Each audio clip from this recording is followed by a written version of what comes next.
RR ಕುಂತ್ಕೊಂಡಾಗ ಅದ್ರ style, love ಫೀಲಿಗೆ ಕುಂತ್ಕೊಂಡಾಗ ಅದ್ರ style. ಒಬ್ಬೊಬ್ರು ಡೈರೆಕ್ಟ್ರು ಒಂದೊಂದು ಮೈಂಡ್ ಸೆಟ್ಟು. ನಾನು ಒಂದು ಪ್ರಶ್ನೆ ಕೇಳಬೇಕು, ನೀವು ಜೆಂಟಲ್ ಮ್ಯಾನ್ ಅಂತ ಒಂದು ಸಿನಿಮಾ ಎಡಿಟ್ ಮಾಡ್ತೀರಾ, ನಮ್ಮ ಮೈಂಡ್ ಸೆಟ್ಟಿಗೆ ಅಷ್ಟು ಜನನೂ ಅಡ್ಜಸ್ಟ್ ಮಾಡೋಕ್ಕಾಗಲ್ಲ. ದರ್ಶನ್ ಸರ್ ಸಿನಿಮಾನ ಎಡಿಟ್ ಮಾಡ್ಬೇಕಾದ್ರೆ ಏನ್ ಅನಿಸ್ತು ಸರ್? ಎಲ್ಲರೂ ಫ್ರೆಂಡ್ಲಿ ವರ್ಕರೇ.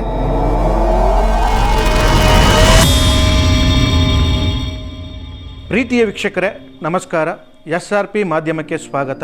ವೆಂಕಿಯವರೇ, ಈಗ ನೆಗೆಟಿವ್ ಮತ್ತೆ ಡೀಟೇಲ್ ಇರೋ ವ್ಯತ್ಯಾಸ ತಿಳಿಸಿದ್ರಿ, ಆದ್ರೆ ಈಗ ಡೀಟೇಲ್ ಯುಗದಲ್ಲಿ ಹೇಗೆ ಡೀಟೇಲ್ನ ನೀವು ಅನ್ವೇಷಣೆ ಮಾಡ್ಬೋದು ಸರ್? ನೆಗೆಟಿವ್ ಡಿಜಿಟಲ್ಗೂ ಏನು ಡಿಫ್ರೆನ್ಸ್ ಇಲ್ಲ. ನೆಗೆಟಿವಲ್ಲಿ ವರ್ಕ್ ಮಾಡಿ ಅದನ್ನು ಡಿಜಿಟಲ್ಗೆ ಹಾಕ್ಯಣಿವ, ಅದು ಸೇಮ್ ಕಂಪ್ಯೂಟರ್ ವರ್ಕೆ. ಬಟ್ ಆ ನೆಗೆಟಿವ್ ಪ್ರಾಸೆಸ್ ಏನಿತ್ತೋ ಅದು ಮಾತ್ರ ಕಟ್ ಆಯ್ತಿದ್ರಲ್ಲ ಅಷ್ಟೇ. 6 years ಅಲ್ಲಿ ಒಂದು 80 ಇಂದ 100 ಸಿನಿಮಾ ಮಾಡಿದ್ರೆ, 100 ಸಿನಿಮಾ ಆದ್ಮೇಲೆ ನೀವು ನಾನು ಎಡಿಟರ್ ಆಗಬೇಕು ಅಂತ ಯಾವಾಗ ಅನಿಸ್ತು, ಯಾಕೆ ವಿಷಯಕ್ಕೆ ಅನಿಸ್ತು? ಅದು ಅನ್ಎಕ್ಸ್ಪೆಕ್ಟೆಡ್ ಆಗಿ ಆಗಿದೆ ಸರ್. ಡ್ಯಾನ್ಸ್ ಮಾಸ್ಟರ್ ರಾಮು ಅಂತ ಇದ್ದಾರಲ್ಲ, ಅವರು ಒಂದು ವಿತೌಟ್ ಮ್ಯೂಸಿಕ್ಕು ಓನ್ಲಿ ಲಿಪ್ಪಲ್ಲೇ ಮ್ಯೂಸಿಕ್ ನುಡ್ಸಿರೋ ಥರ ಈ ಸಾಂಗು ಕಟ್ ಮಾಡಿಕೊಡು ಅಂತ ನನಗೆ ಹೇಳಿದ್ರು. ಒಂದು 10 ಮೆಂಬರ್ಸು ಒಂದೇ ಸರಿ ನುಡಿಸ್ತಾರೆ ಬಾಯಲ್ಲಿ. ಓಕೆ, ಅದನ್ನು ಒಂದೇ ಫ್ರೇಮಲ್ಲಿ ತೋರಿಸ್ಬೇಕು ಅಷ್ಟು ಜನದ್ದು. ಆ ಸಾಂಗು ಡೈರೆಕ್ಟ್ರಿಗೆ ಇಷ್ಟ ಆಯಿತು. ನೀವು ಪ್ರಕಾಶ್ ಅವ್ರ ಹತ್ರ ಕೆಲಸ ಮಾಡಿದ್ರ, ಇಲ್ಲ ಹೊರಗಡೆ ಬಂದು ನೀವು ಸ್ವಂತ ಸ್ಟುಡಿಯೋ ಓಪನ್ ಮಾಡ್ಕೊಂಡ್ರ? ಫುಲ್ ಫ್ಲಡ್ಜ್ ವರ್ಕ್ ಅಂದರೆ ಫಸ್ಟ್ ಸಿನಿಮಾ ನಿಮ್ದು ಕರ್ವ ಐಜನ್ ಓಕೆ, ಎರಡು ಅಟ್ ಎ ಟೈಮ್ ವರ್ಕ್ ಮಾಡಿದ್ದು. ಏನ್ ಅನಿಸ್ತು ಸರ್? ಒಂದು ಕರ್ವ ಬಂದು ಒಂದು RR ಮೂವಿ, ಟೈಸನ್ ಬಂದು ಒಂದು ಮಾಸ್ ಸಬ್ಜೆಕ್ಟ್. ಈ ಎರಡೂ ಸಿನಿಮಾನ ಅಟ್ ಅ ಟೈಮ್ ಎಡಿಟ್ ಮಾಡಬೇಕಾದ್ರೆ, ಅಂದ್ರೆ ಒಂದು RR ಮೂವಿ ಒಂದು ಮಾಸ್ ಸಬ್ಜೆಕ್ಟ್, ಎರಡು ಯಾವ ತರ ಬ್ಯಾಲೆನ್ಸ್ ಮಾಡ್ಕೊಂಡು ಎಡಿಟ್ ಮಾಡಿದ್ರಿ? ಎಡಿಟ್ರಿಗೆ ಯಾವತ್ತೂ RR ಸಿನಿಮಾ, ಲವ್, ಆ್ಯಕ್ಷನ್ನು ಇದು ಯಾವುದೂ ಇಂಪಾರ್ಟೆಂಟ್ ಆಗಲ್ಲ. ಯಾಕೆಂದರೆ ಆ ವರ್ಕಿಗೆ ಕುಂತ್ಕೊಂಡಾಗ ಆ ವರ್ಕ್ ಬಗ್ಗೆ ಮಾತ್ರ ನಾವು ಯೋಚನೆ ಮಾಡ್ತೀವಿ. ಆ್ಯಕ್ಷನ್ ಪ್ಯಾಟ್ರನಿಗೆ ಕುಂತ್ಕೊಂಡಾಗ ಆ ಸ್ಟೈಲ್ಗೆ ಏನು ಬೇಕೋ ಆ ವರ್ಕ್ ಮಾಡ್ತೀವಿ. RRಗೆ ಕುಂತ್ಕೊಂಡಾಗ ಅದ್ರ ಸ್ಟೈಲು, ಲವ್ ಫೀಲಿಗೆ ಕುಂತ್ಕೊಂಡಾಗ ಅದ್ರ ಸ್ಟೈಲು. ಒಂದೇ ಜಾನರ್ ಅಂತ ನಾವು ಫಿಕ್ಸೇ ಆಗೋಕ್ಕಾಗಲ್ಲ ಯಾವ ಟೆಕ್ನಿಷಿಯನ್ನು. ಈಗ 130 ಸಿನಿಮಾ ಎಡಿಟ್ ಮಾಡಿದ್ದೀರಾ ಅಲ್ವಾ ಸರ್? ಈ 130 ಸಿನಿಮಾದಲ್ಲಿ ನಿಮ್ಮ ಎಕ್ಸ್ಪೀರಿಯನ್ಸ್ ಹೇಗೆ, ಅಂದರೆ ಯಾವ ಥರ ಖುಷಿ ಕೊಡ್ತು ನಾನು 130 ಸಿನಿಮಾ ಎಡಿಟ್ ಮಾಡೋದಕ್ಕೆ? 130 ಫಿಲಮ್ ಅಂದರೆ ಒಬ್ಬೊಬ್ರು ಡೈರೆಕ್ಟ್ರು ಒಂದೊಂದು ಮೈಂಡ್ ಸೆಟ್ಟು. ಡ್ಯಾನ್ಸ್ ಮಾಸ್ಟ್ರುಗಳು ಒಂದು ಪಿಕ್ಚರ್ಗೆ 5 ಸಾಂಗ್ ಅಂದರೆ ಎಷ್ಟು ಜನ ಡ್ಯಾನ್ಸ್ ಮಾಸ್ಟ್ರುಗಳು, ಫೈಟ್ ಮಾಸ್ಟ್ರು, ಅಸೋಸಿಯೇಟು, ಅಸಿಸ್ಟೆಂಟು, ಡೈರೆಕ್ಟ್ರುಗಳು, ಇವರಿಗೆ ಎಲ್ಲರ ಮೈಂಡ್ ಸೆಟ್ಗೂ ನಾನು ಒಬ್ಬನೇ ಅಡ್ಜಸ್ಟ್ ಆಗಬೇಕು. ನಮ್ಮ ಮೈಂಡ್ ಸೆಟ್ಟಿಗೆ ಅಷ್ಟು ಜನನೂ ಅಡ್ಜಸ್ಟ್ ಮಾಡೋಕ್ಕಾಗಲ್ಲ. ವೆಂಕಿ ಅವರೇ, ಈಗ ನೀವು 130 ಸಿನಿಮಾ ಮಾಡಿದ್ದೀರಾ, ಆ 130 ಸಿನಿಮಾದ ನೇಮು ಮತ್ತು ಡೈರೆಕ್ಟರ್ ನೇಮ್ ಗೊತ್ತಾ? ಡೈರೆಕ್ಟ್ರ್ ನೇಮು, ಫಿಲಮ್ ನೇಮು ಗೊತ್ತು, ಬಟ್ ಈ ಇದರಲ್ಲಿ ಅಷ್ಟು ಜನನೂ ಹೇಳೋಕ್ಕಾಗಲ್ಲ. ಆಯ್ತು, ನಿಮ್ಗೆ ಎಷ್ಟು ಜನ ಗೊತ್ತಿರ್ಬೋದು ಹೇಳಿ ನೋಡೋಣ. ಕರ್ವ ನವನೀತ್ ಸರ್,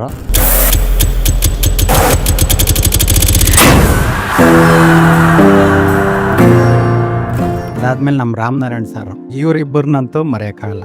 ಯಾಕೆಂದರೆ ಬಿಗಿನಿಂಗು ನಾನು ನಂಬಿ ಕೆಲಸ ಕೊಟ್ಟಿದ್ದಕ್ಕೆ ಇವತ್ತು ನಾನು ಈ ಜಾಗದಲ್ಲಿರೋದು. ರಾಮನಾರಾಯಣ್ ಸರ್ದು ಕಂಟಿನ್ಯೂ ವರ್ಕ್ ಮಾಡಿದೆ.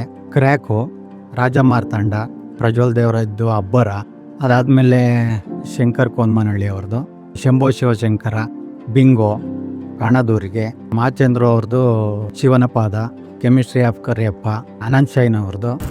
ನಮಗೆ ಯಾರು ಕೇಡು ಬಗಿತಾರೋ ಅವರು ಕೆಡ್ಡ ತೋಡಿದ್ರೆ ಅದು ಅಧರ್ಮನೇ ಅಲ್ಲ.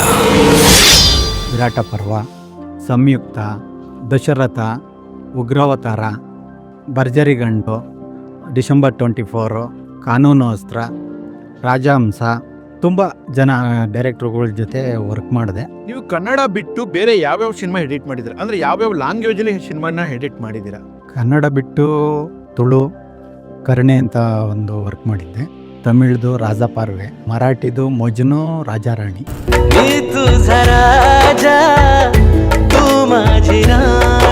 ಅಂದ್ರೆ ನಿಮ್ಗೆ ಇವೆಲ್ಲ ಬರುತ್ತಾ? ತಮಿಳು, ತೆಲುಗು, ಮಲಯಾಳಮು, ಮರಾಠಿ ಎಲ್ಲ ಲ್ಯಾಂಗ್ವೇಜು ನಿಮ್ಗೆ ಬರುತ್ತಾ? ಅಂದರೆ ನಮಗೆ ಮಾತಾಡೋಕ್ಕೆ ಅದು ಅಷ್ಟು ಇದರಲ್ಲಿ ಬರಲ್ಲ, ಬಟ್ ಅರ್ಥವಾಗುತ್ತೆ. ಓಕೆ. ಆಮೇಲೆ ಎಡಿಟ್ರಿಗೆ ಅದು ಸಿಚುಯೇಷನ್ಗಳು, ಡೈಲಾಗ್ಸು ಆ ವರ್ಕ್ ಮಾಡ್ತಾ ಗೊತ್ತಾಗ್ಬಿಡುತ್ತೆ ಸರ್. ಮರಾಠಿದು ನನಗೆ ತುಂಬ ಕಮ್ಮಿ, ಗೊತ್ತೇ ಇಲ್ಲ. ಓಕೆ. ಬಟ್ ಟ್ರಿಮ್ಮಿಂಗ್ ಮಾಡ್ತಾಯಿದ್ದ ನಾ ಡೈರೆಕ್ಟರ್ ಹೆಸರು ಶಿವರಾಜ್ ಡೋಲ್ತಡೆ. ಈ ಪೋರ್ಷನ್ ಕಮ್ಮಿ ಮಾಡಬೇಕು ಅಂತ ನಾನು ಹೇಳಿವ್ನಿ. ಯಾಕೆಂದರೆ ಒಂದು ಸೀನ್ ಎಷ್ಟು ಲೆಂತ್ ಇದ್ದರೆ ಓಕೆ, ಇಲ್ಲಾಂದರೆ ಬೋರ್ ಆಗ್ತಿದೆ ಅಂತ. ಅದು ಲ್ಯಾಂಗ್ವೇಜ್ ಗೊತ್ತಿರಲಿ ಗೊತ್ತಿಲ್ದಲೇ ಇರಲಿ. ಓಕೆ. ಅವರು ಇನ್ನೊಂದು ಸರಿ ಪ್ಲೇ ಮಾಡು ಅಂತ ಹೇಳೋರು. ಪ್ಲೇ ಮಾಡೀನಿ ಅವ್ರು ಟ್ರಿಮ್ ಮಾಡಬೇಕು ಅಂತ ಯಾವುದೋ ಒಂದು ಡೈಲಾಗ್ ಅನ್ಕೊಂಡ್ರು. ನಾನು ಇನ್ನೊಂದು ಸ್ವಲ್ಪ ಹಿಂದೆ ಮುಂದೆ ಎಳೆದ್ಬಿಟ್ಟು ಆ ಡೈಲಾಗ್ ಟ್ರಿಮ್ ಮಾಡಿಬಿಟ್ಟೆ ಅವ್ರು ಹೇಳೋದಕ್ಕಿಂತ ಮುಂಚೆನೆ. ಆಮೇಲೆ ಪ್ಲೇ ಮಾಡಿ ಇನ್ನೊಂದ್ಸರಿ ನೋಡ್ತೀನಿ ಅಂದರು. ಎಲ್ಲಿ ಅದು ಇನ್ನೊಂದು ಡೈಲಾಗ್ ಇತ್ತಲ್ಲ, ಅದು ಟ್ರಿಮ್ ಹೋಗೇ ಸರ್. ಇದೇ ನಾನು ಇದನ್ನೇ ಟ್ರಿಮ್ ಮಾಡೋಣ ಅನ್ಕೊಂಡಿದ್ದೆ, ಇವನು ಅಲ್ಲೇ ಟ್ರಿಮ್ ಮಾಡಿಬಿಟ್ಟು ಇಟ್ಟವನಲ್ಲ ಅಂತ. ಓಕೆ, ಹಂಗೆ ಎಡಿಟ್ರಿಗೆ ಅದೊಂದು ನಾಲೆಡ್ಜ್ ಇದ್ದೇ ಇರುತ್ತೆ ಸರ್. ಪಿಂಕಿ ಅವರೇ, ನಾನು ಒಂದು ಪ್ರಶ್ನೆ ಕೇಳಬೇಕು. ನೀವು ಜೆಂಟಲ್ಮ್ಯಾನ್ ಅಂತ ಒಂದು ಸಿನಿಮಾ ಎಡಿಟ್ ಮಾಡ್ತೀರಾ. ಜೆಂಟಲ್ಮ್ಯಾನ್ ಸಿನಿಮಾದ ಸಾಂಗು 100 ಮಿಲಿಯನ್ ಹೋಗುತ್ತೆ. ಆ ಸಾಂಗ್ ಎಡಿಟ್ ಮಾಡ್ಬೇಕಾದ್ರೆ ನಿಮ್ಗೆ ಏನು ಅನ್ಸಿತ್ತು? ಅಂದ್ರೆ ಆ 100 ಮಿಲಿಯನ್ ಹೋಗುತ್ತೆ ಆ ಸಾಂಗು ಅನ್ನೋ ಥರ ಏನಾರು ಫೀಲ್ ಇತ್ತ ನಿಮಗೆ? ಜಡೇಶ್ ಅವರು ನಮಗೆ ತುಂಬ ಹತ್ರದಾರೆ. ಅವ್ರದ್ದು ರಾಜಹಂಸ ಮಾಡಿದೆ, ಅದರಲ್ಲಿ ತುಂಬ ಸಾಂಗ್ಗಳಿಗೆ ಎಲ್ಲ ತುಂಬ ವರ್ಕ್ ಮಾಡಿದ್ದು. ಆದಮೇಲೆ ಜೆಂಟ್ಲ್ಮ್ಯಾನ್ ವರ್ಕ್ ಮಾಡಿದ್ದು. ಜೆಂಟ್ಲ್ಮ್ಯಾನ್ ತುಂಬ ವರ್ಕು ತುಂಬ ಚೆನ್ನಾಗಿದೆ. ಅದರಲ್ಲೇ ಒಂದು ಎಡಿಟಿಂಗ್ಗೆ ಜಾಸ್ತಿ ಜಾಗ ಇದ್ದಿದ್ದು ಜೆಂಟ್ಲ್ಮ್ಯಾನಲ್ಲಿ. ಆಮೇಲೆ ಸಾಂಗ್ಗಳು ಅಷ್ಟೇ ತುಂಬ ಸಗದಾಗೆ ಬಂದಿದ್ದು. ಅಜ್ನೀತ್ ಲೋಕನಾಥ್ ಸರ್ದು ಜೆಂಟ್ಲ್ಮ್ಯಾನ್ ಸಾಂಗ್ ಅಂದರೆ ಎಲ್ಲರಿಗೂ ಗೊತ್ತು, ಯಾಕೆಂದರೆ ಅಷ್ಟು ಫೇಮಸ್ ಆಗಿರೋ ಸಾಂಗ್ ಅದು. ಮರಳಿ ಮನಸಾಗಿದೆ ಸಾಗಿದೆ ನಿನ್ನ ಹೃದಯಕ್ಕೆ. ಜನಗಳಿಗೆ ಹಾಗೂ ನಮ್ಮ ಕನ್ನಡ ಚಿತ್ರರಂಗದಲ್ಲಿ ನಿಮ್ಮ ಹೆಸರು ಮೇಲೆ ಒಂದು ಸ್ವಲ್ಪ ಕನ್ಫ್ಯೂಷನ್ಸ್ ಇದೆ. ವೆಂಕಿ UDV ಇಲ್ಲ ವೆಂಕಟೇಶ್ UDV. UDV ಅಂದರೆ ಏನು? ನಂದು ಒರಿಜಿನಲ್ ಹೆಸರು ಬಂದು ವೆಂಕಟೇಶ್ KJ ಅಂತ, ಕೊತ್ತಿಹಳ್ಳಿ ಜಯರಾಮಯ್ಯನ ಮಗ ವೆಂಕಟೇಶ್. ಬಟ್ ಇಂಡಸ್ಟ್ರಿಯಲ್ಲಿ ನಾನು ಅಸಿಸ್ಟೆಂಟ್ ಆಗಿದ್ದಾಗ KV ರಾಜು ಅವರು ಒಂದು ರಾಜಧಾನಿ ಅಂತ ಫಿಲಮ್ಗೆ ವರ್ಕ್ ಮಾಡ್ಸಕ್ಕೆ ಬಂದಿದ್ರು. ಅವಾಗ ನಾನು ಅಸಿಸ್ಟೆಂಟು. ಏನು ನಿನ್ನ ಹೆಸರು ಅಂದರು. ಸರ್ ವೆಂಕಟೇಶ್ ಅಂದೆ. ವೆಂಕಟೇಶು ಇಂಡಸ್ಟ್ರಿಯಲ್ಲಿ 1000 ಜನ ಇರ್ತಾರೆ, ಗುರುತು ಸಿಗಲ್ಲ, ಏನಾದರೂ ಒಂದು ಸ್ವಲ್ಪ ಯೂನಿಕ್ಕಾಗಿ ಇಟ್ಕೊ ಅಂದರು. ನಾನು ಯೋಚನೆ ಮಾಡಿದೆ, ಏನು ಯೂನಿಕ್ಕಾಗಿ ಇಟ್ಕೊಳ್ಳೋಣ, ಸಪ್ರೇಟ್ ಏನು ಸೇರಿಸೋದು ಇಷ್ಟ ಆಗಲ್ಲ. ಆಮೇಲೆ ನಾವು ಸ್ಕೂಲ್ ಮೆಂಟಿಂದ ನಾವು 3 ಜನ ಫ್ರೆಂಡ್ಸು, ಉಮೇಶ್, ದೇವರಾಜ್, ವೆಂಕಟೇಶ್. ಓಕೆ, ನಾನು ಬಿಗಿನಿಂಗ್ ಇನಿಷಿಯಲ್ ಇಟ್ಕೊಂಡು UDV ಅಂತ ಅದನ್ನೇ ಫಿಕ್ಸ್ ಮಾಡ್ಕೊಂಡೆ. ಬಟ್ ಅದೇ ಕಂಟಿನ್ಯೂ ಆಯಿತು, ಒಳ್ಳೇದಾಯಿತು, ಹಂಗಾಗಿ ಅದನ್ನೇ ಕಂಟಿನ್ಯೂ ಮಾಡಿದೆ. ಎಷ್ಟೋ ಜನ ಅಪ್ಪನ ಹೆಸರು ಕೊಡ್ತಾರೆ, ಇಲ್ಲ ಅಮ್ಮನ ಹೆಸರು ಕೊಡ್ತಾರೆ, ಊರ ಹೆಸರು ಕೊಡೋಕೆ ಪ್ರಯತ್ನ ಪಡ್ತಾರೆ. ಆದರೆ ಫಸ್ಟ್ ಟೈಮ್ ವೆಂಕಿ ಅವರು ತನ್ನ ಹೆಸರು ಮುಂದೆ 3 ಜನ ಸ್ನೇಹಿತರ ಹೆಸರು ಸೇರಿಸ್ಕೊಂಡಿದ್ದಾರೆ. ವೆಂಕಿ ಅವರೇ, ನೀವು ಹೇಳಿದ್ರಿ ನಮ್ಮ KV ರಾಜು ಸರ್ ಅಂತ. KV ರಾಜು ಅವರು ಅಂದರೆ ಯಾರು ಇಂಡಸ್ಟ್ರಿಯ ಪ್ರತಿಯೊಬ್ಬ ಕಲಾವಿದರಾಗ್ಬೋದು, ಟೆಕ್ನಿಷಿಯನ್ ಆಗ್ಬೋದು, ಅವ್ರು ಕಂಡ್ರೆ ಭಯ ಪಡ್ತಾರೆ. ಯಾಕೆಂದರೆ ಅಂಥ ಮೇಧಾವಿ ಡೈರೆಕ್ಟ್ರು ಅವರು, ದೊಡ್ಡ ಡೈರೆಕ್ಟ್ರು, ದೊಡ್ಡ ದೊಡ್ಡ ಕಲಾವಿದರಿಗೆ ಆ್ಯಕ್ಷನ್ ಕಟ್ ಹೇಳಿರುವಂಥ ವ್ಯಕ್ತಿ. ಅವ್ರ ಜೊತೆ ನೀವು ಕೆಲಸ ಮಾಡಿದ್ರಲ್ಲ, ಅವ್ರ ಹತ್ರ ಏನಾರ ಕಲ್ತ್ರಾ? ನನಗೆ ಒಂದೇ ಒಂದು ಎಫೆಕ್ಟ್ ಮಾಡಬೇಕಾಯಿತು. ಗನ್ ಶೂಟ್ದೇನೋ ಒಂದು ಸೀನು. ನೆಗೆಟಿವಲ್ಲಿ ನಾವು beginning reel start, reel end ಅನ್ನೋದು ಗೊತ್ತಾಗೋದಕ್ಕೆ ಬಿಗಿನಿಂಗ್ 2 ಪಂಚು, ಎಂಡ್ 1 ಪಂಚು, ಈ ಥರ ಹೊಡಿತಿದ್ದೋ. ಶೂಟ್ ಮಾಡ್ತಾರಲ್ಲ, ಆ ನೆಗೆಟಿವ್ದು ಲಾಸ್ಟ್ ಪಂಚು, ಈ ಪಂಚ್ಗಳಿದೆಯಲ್ಲ, ಅದನ್ನು ಕಟ್ ಮಾಡಿ ಒಂದೊಂದೇ ಫ್ರೇಮ್ ಹಾಕು, ಬುಲೆಟ್ ಬಿದ್ದಂಗೆ ಆಗಬೇಕು ಅಂತ. ನಾನು ಇದೇನಪ್ಪ CGನೇ ಇಲ್ದಂಗೆ ಇಷ್ಟು ಈಸಿಯಾಗಿ ಐಡಿಯಾ ಕೊಟ್ಬಿಟ್ರು ಅಂತ. ಅಂದರೆ ಅಷ್ಟು ಈಸಿಯಾಗಿ ಕೆಲಸ ಮಾಡ್ಸೋರು, ಅಂದರೆ ಅಷ್ಟು ಗೊತ್ತಿರೋದು ಅವ್ರಿಗೆ. ಅಂದರೆ ನೋಡಿ, ಇವೆಲ್ಲೇ ನಾವು ಒಂದೊಂದ್ಸರಿ ಏನು ಅನ್ಕೊಂಬಿಡ್ತೀವಿ ಅಂದರೆ ಸರ್, ಅವ್ರು ದೊಡ್ಡ ಡೈರೆಕ್ಟ್ರು ಅಂದರೆ ಬೇರೆಯವರು ನಮಗೆ ಆ ಥರ ಹೇಳಿರ್ತಾರೆ. ಬಟ್ KV ರಾಜ್ ಸರ್ ಜೊತೆನೂ ಕುಂತಿದ್ದೆ, MS ರಮೇಶ್ ಸರ್ ಜೊತೆನೂ ಕುಂತಿದ್ದೆ, ತುಂಬ ಜನ ಜೊತೆ ವರ್ಕ್ ಮಾಡಿದ್ದೀನಿ. ಎಲ್ಲರೂ ಫ್ರೆಂಡ್ಲಿ ವರ್ಕರೇ. ಅವ್ರದ್ದು ಏನಾಯ್ತೋ ಅವ್ರಿಗೆ ಏನು ಬೇಕೋ ಆ ಕೆಲಸ ನಾವು ಕೊಟ್ಟರೆ ಎಲ್ಲರೂ ಒಳ್ಳೆಯವರೇ.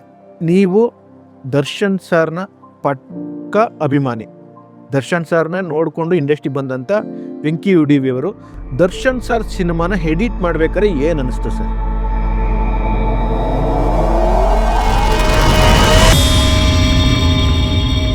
ಪ್ರಿಯ ವೀಕ್ಷಕರೇ, ಸಿನಿಮಾ, ರಾಜಕೀಯ, ವಿಚಾರ, ವಿಮರ್ಶೆ, ಸಂದರ್ಶನ ಹಲವಾರು ವಿಷಯಗಳಿಗಾಗಿ ನಮ್ಮ ಆದಿಪುರುಷ ಸ್ಟುಡಿಯೋಸ್ ಚಾನೆಲ್ಗೆ ಸಬ್ಸ್ಕ್ರೈಬ್ ಮಾಡಿ. ಲೈಕ್, ಶೇರ್, ಕಮೆಂಟ್ ಮಾಡುವುದರ ಮೂಲಕ ನಿಮ್ಮ ಬೆಂಬಲ ವ್ಯಕ್ತಪಡಿಸಿ. ಮತ್ತೆ ಸಿಗೋಣ.